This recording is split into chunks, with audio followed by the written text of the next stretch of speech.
आप देख रहे हैं तुलसी तपोवन यूट्यूब चैनल और इस वीडियो में हम चर्चा कर रहे हैं जैसे कि कल 1 नवंबर को बुधवार को करवा चतुर्थी है, करवा चौथ है। तो इस वीडियो में हम विशेष रूप से बात यह कर रहे हैं कि पूजा शुभ लग्न में शुरू होनी चाहिए। यदि ठीक लगन में पूजा शुरू होती है तो पति और पूत की आयु बढ़ती है। ठीक लगन में यदि पूजा आरंभ होती है तो उसमें श्री वर्धक पूजा होती है, संपदा वर्धक, धन वर्धक वह पूजा होती है। तो मैं इस वीडियो में कुछ चर्चा कर रहा हूँ। एक तो पूजा की सामग्री, क्या क्या आपको पूजा की सामग्री करवा चतुर्थी के लिए लेनी है और पूजा का समय क्या है, कौन सी लग्न में पूजा की जाए, एक प्रमुख टॉपिक है। इसको बहुत ध्यान से सुन लीजिएगा। अब मैं अपनी बात आरंभ कर रहा हूँ। करवा चौथ विशेषकर हमारे संपूर्ण भारत में माताओं के लिए बहुत लोकप्रिय और महत्वपूर्ण दिन है और इसमें संध्या काल में भगवान शंकर, माता पार्वती और उनकी गोद में भगवान गजानंद, इनकी पूजा होती है और चंद्रमा को अर्घ दिया जाता है। ये आप सबको पता है, हर साल आप करते हैं। इसको दीवाल पर भी करवा चौथ बनाई जाती है, लेकिन आजकल कैलेंडर लेकर के आते हैं, वो भी शुभ ही है, कुछ बेकार नहीं है। ऐसा भी आप कर सकते हैं। आप दीवाल पर बना सकें तो दीवाल पर बना लीजिए और यदि कैलेंडर आप ला रहे हैं तो उस हिसाब से भी आप यह कर सकते हैं। मैं कहूँगा आपको 1 नवंबर को ही करवा चौथ है और पूरे देश में लगभग 8:15 से लेकर के निर्णय सागर पंचांग तो कह रहा है कि 8:38 तक विविध जगहों पर भगवान चंद्र उदित होंगे, चंद्रोदय होगा। करवा चौथ की जो पूजा है यदि वह स्थिर लगन में की जाए तो वह बहुत ज्यादा बढ़िया है। मैं आपको कहूँगा चंद्रोदय हो उससे पहले आपकी यह पूजा पूरी हो जानी चाहिए, क्योंकि चंद्रोदय को निकलते ही चंद्र देवता को अर्घ दिया जावे तो उसको बहुत ज़्यादा ठीक, उसको बहुत ज़्यादा बढ़िया माना जाता है। इसलिए उसमें बिल्कुल भी देरी न हो। तो मैं ये पूजा का टाइम आपको बताऊंगा, लेकिन पूजा करने से पहले सामग्री भी तो चाहिए। तो इसमें सामग्री क्या क्या लगेगी, इसमें मिट्टी के करवे ले लीजिएगा, करवा, और इसमें 2 करवा चीनी के भी बन करके आते हैं,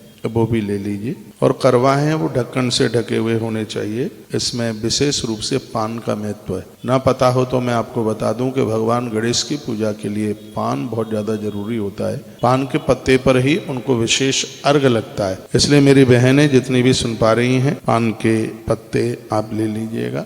पान के 3 पत्ते आप मंगा लीजिएगा। उसमें कलश भी भरा जाता है, चावल, चंदन, मिट्टी, हल्दी, फूल, माला, ये चीजें होती हैं। और इसमें पूजा में भगवान गजानंद को या गौरी शंकर को इसको मिट्टी के तख्ते पर, जिसको हमारी देसी भाषा में पटा बोलते हैं, या चौकी हो, चौकी ले लीजिए, उस पर आसन लगाइए उनका। देसी घी जरूर लीजिएगा।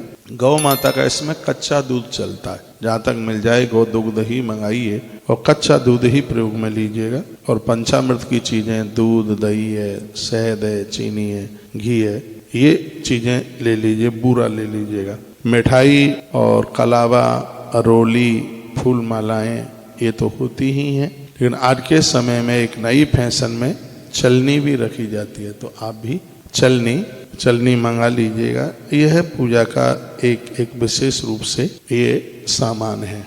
और मैं कहूँगा कि घर का बंधनवार आम के पत्तों से आप लगाइए। घर में बहुत शुभता होनी चाहिए। दिए जलाइए, आनंद हो जाएगा। बड़े प्रसन्नता पूर्वक इस त्योहार को मनाएं, बहुत खुशी पूर्वक इसको आप मनाएं। मैंने अपने हाथ में पंचांग ले लिया है, ये मेरे हाथ में पत्रा है, सिरादे, यह है मेरे हाथ में पंचांग। और इसी में से मैं आपको पूजा का एक विशेष मुहूर्त बता रहा हूँ, वो आप सुन लीजिएगा।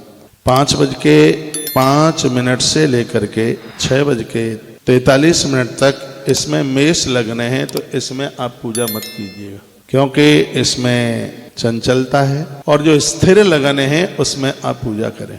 स्थिर लगन है, वृषभ लगन है, वो स्थिर लगन है, तो आपकी पूजा का सबसे बढ़िया जो टाइम है, सबसे बढ़िया जो समय है, वो समय 6:43 से आरंभ हो रहा है। और ये वृषभ लगन है वो 8:40 तक रहेगी। अपनी पूजा आप 8:03 तक उसको पूरा कर लीजिएगा, क्योंकि 8:15 से लेकर के लगभग 8:37-38 तक पूरे देश में चंद्रोदय हो जाएगा। तो चंद्रोदय के उदित होने से 15-20 मिनट पहले आपकी पूजा पूरी हो जाए, आप बिल्कुल फ्री हो जाए। तो एक बार मैं फिर निवेदन करूंगा, मेरी बहनों, मेरे माता, पंचांग मेरे सामने है, इसका आप दर्शन कर लीजिएगा। बड़ा अद्भुत पंचांग है, पत्रा है, और इसी में से मैं आपको मुहूर्त बता रहा हूँ। अब बहुत ज्यादा नहीं तो थोड़ी बहुत तो ज्योतिष पड़ी ही है भगवत कृपा से।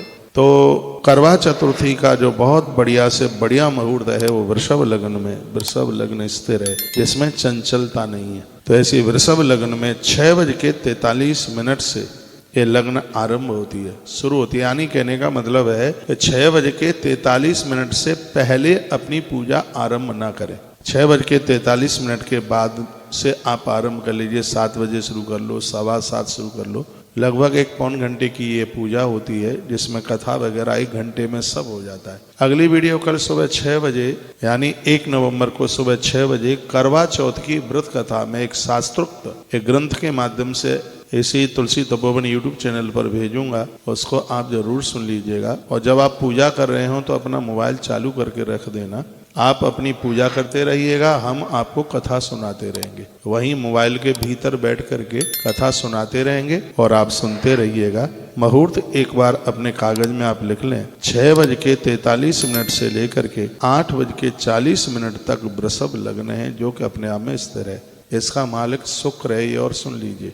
और शुक्र वैभव का प्रतीक है। आपकी यह पूजा पति को उम्र तो देगी ही, परिवार को आयु तो देगी ही, लेकिन इस लग्न का स्वामी शुक्र होने की वजह से आपके घर में धन संपदा भी बढ़ेगी, किसी भी प्रकार की कोई कमी नहीं रहेगी। इतना बड़ा प्रभाव है। और भगवत कृपा से वृषभ लग्न संध्या काल में 6:43 से यह लग्न आरंभ हो रही है। तो इसकी तैयारियां भी जो आप हैं वो 6:43 से 15 मिनट में तैयारी हो जाएगी। 6:43 से ही आप अपनी पूजा की तैयारी शुरू कर दें। 7 बजे तक लगभग वो 15 मिनट में तैयारी हो जाएगी। और 7 बजे के बाद में फिर आप पूजा में बैठ जाइए। 7:05 तक, 7:10 तक, 7:15 तक, यानी 7:15 बजे से पहले पहले आपकी पूजा पूरी हो जावे। पूजा में टाइम तो थोड़ा लगेगा ही, पूजा करने में समय लगेगा, कथा सुनने में समय लगेगा। टाइम को बिल्कुल वेस्टेज मत जाने देना। मैंने एक बहुत बड़ी इसमें बात कही है कि भगवान को पूजा में लकड़ी के पटे के ऊपर या चौकी के ऊपर ही बिठाइएगा। जो जो मैंने आपको सामग्रियां बताई हैं तो वो सब इकट्ठा कर लेना और अपने दरवाजे पर कौपल आम को बहुत शुभ माना गया है, बहुत बढ़िया माना गया, विशेष माना गया है। तो बंधन वार लगाएं आम के पत्तों का। कलश उसमें आप जरूर भरें और मिट्टी का जो करवा है उससे ही आप चंद्रदेव को आप अर्घ दें। अपने परिवार के लिए सुख समृद्धि की कामना करें। पूरा परिवार भगवान के साथ जुड़ा रहे, पति की उम्र बढ़े, बच्चों को दुख न उठाना पड़े, सास ससुर को वृद्धा अवस्था में किसी भी प्रकार का कष्ट न हो, ये जरूर आप भगवान महादेव से मांगना। मैं अपनी सभी बहनों को कहना चाहूँगा, अपने सास ससुर के लिए, घर में जो बुजुर्ग हैं, वृद्ध हैं, उनके लिए ये कामना करना, ये मांगना कि उनकी मृत्यु न बिगड़े, उनका बुढ़ापा न बिगड़े। क्योंकि अन्न छोड़ करके जो स्तुति की जाती है, उपवास करके जो प्रार्थना की जाती है, वो कंठ से नहीं निकलती। वो प्रार्थना वो स्वर नाभि से निकलता है, वो स्वर हृदय से निकलता है और वह आवाज ईश्वर के पास तक पहुंचती है। पूरे दिन अन्न छोड़ना और पानी छोड़ना, बिल्कुल निराहार होकर के, निर्जल रह करके जो व्रत किया जाता है माताओं के द्वारा, एक बहुत बड़ी बात है। इसलिए तो ये धरती मातृ शक्ति से कभी ओऋण नहीं हो पाती। यह धरती माताओं की ऋणी होती है। यदि पुरुष लोग मुझे सुन पा रहे हों, माताओं से लड़ाई ना लड़ना, उनको झगड़ा ना करना। और रोज आप रात को कितने बजे आते हैं आप जाने। प्लीज प्रार्थना है, कल आप सब लोग अपने अपने घर, जितने भी पुरुष मुझे सुन पा रहे हैं, आप 7, 7:15, 7:30 बजे तक आप अपने घर पधारिएगा। पूजा में देवी बैठे और घर का माहौल इतना बढ़िया बना हो। आप भी धुले धुलाए वस्त्र पहनिए, कुर्ता पाजामा पहनिए, धोती कुर्ता पहनिए, आनंद आएगा। यह लगेगा कि भारतीय परंपराओं में हम जीवन जी रहे हैं। आप धोती कुर्ता पहन करके अपनी गृहिणी को जल पिलाइए और वो फोटो डाल दीजिए। पता लगेगा कि हम महात्मा च्यवन के देश में जी रहे हैं, हम महात्मा अगस्त के देश में जी रहे हैं। पता लगेगा हम प्रभु राम और भगवान श्री कृष्ण के देश में जी रहे हैं। जितना भी पुरुष वर्ग मुझे सुन पा रहा है, कल आप जीन्स पहन करके नहीं, आप पैंट पहन करके नहीं, या तो धोती कुर्ता पहन करके या कुर्ता पाजामा पहन करके अपनी गृहिणी को जल पिलाइए, देश में आनंद हो जाएगा। ये फोटो दुनिया भर तक पहुंचेंगी, लोगों को पता लगेगा कि भारतीय मर्यादाएं आज भी जिंदी हैं, जीवित हैं। जिस प्रकार से मेरी माता और बहनें साड़ी पहन करके सिर ढक करके पूजा करेंगी, रक्त वस्त्र पहन करके, लाल वस्त्र पहन करके वो पूजन करेंगी, वो चुनरी ओढ़ करके पूजा करेंगी, तो आप भी यह माहौल ऐसा बनाइएगा। आप धोती कुर्ता पहनकर माथे पर चंदन लगा करके अति प्रसन्न हो करके और अपनी गृहिणी को जल पिलाइए। बस यह कह करके मैं अपनी बात को विराम लूंगा। मेरी बहनें माता इस बात को न भूल जाएं, अर्घ देने के तत्पश्चात आपको पूर्वज अपने घर में जो वृद्ध हैं उनका आशीर्वाद लेना न भूलें। और मैं निवेदन करूंगा, भले ही आप रोज अपने पति परमेश्वर के चरण नहीं छूती हैं, लेकिन करवा चतुर्थी के दिन अर्घ देने के बाद अपने हाथ उसके चरणों तक लगाना, उससे आशीर्वाद लेना।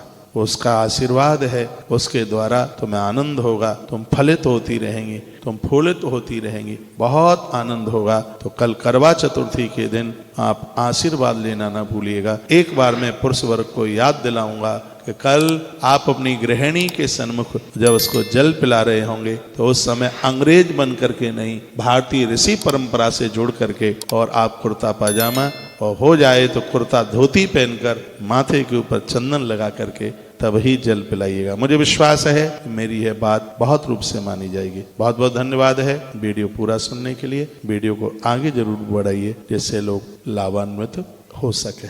अगली वीडियो में मैं चर्चा करूंगा। वैसे मैं ये बात तो अभी बता ही देता हूँ कि भोर में आकाश में तारा दिखाई दे उस समय आप गंगा जल का आचमन कर लेना, उससे बिल्कुल भी आपका व्रत बिल्कुल भी नहीं टूटेगा। कल 3 से 4:30 लास्ट 5 बजे तक आप जल का आचमन कर लेना। और आज तारीख कितनी हो गई है? 31 अक्टूबर है। मैंने पूर्व में भी बोला है, नारियल का पानी पीना, कल आपको प्यास नहीं लगेगी। नींबू पानी पीना, बिल्कुल आपको प्यास नहीं लगेगी। आप छाछ लेना, आज दूध लेना, दही लेना, इससे कल आपको बिल्कुल प्यास लगेगी ही नहीं। ये आप जरूर कीजिएगा। बहुत बहुत धन्यवाद आप सभी का वीडियो पूरा सुनने के लिए। कल सुबह 6 बजे आप करवा चौथ की व्रत कथा सुनेंगे। मैं आपसे विदाई लेता हूँ। आपका दिन शुभ हो, आपका जीवन मंगलमय हो। प्रभु चरणों में मेरी ऐसी ही प्रार्थना।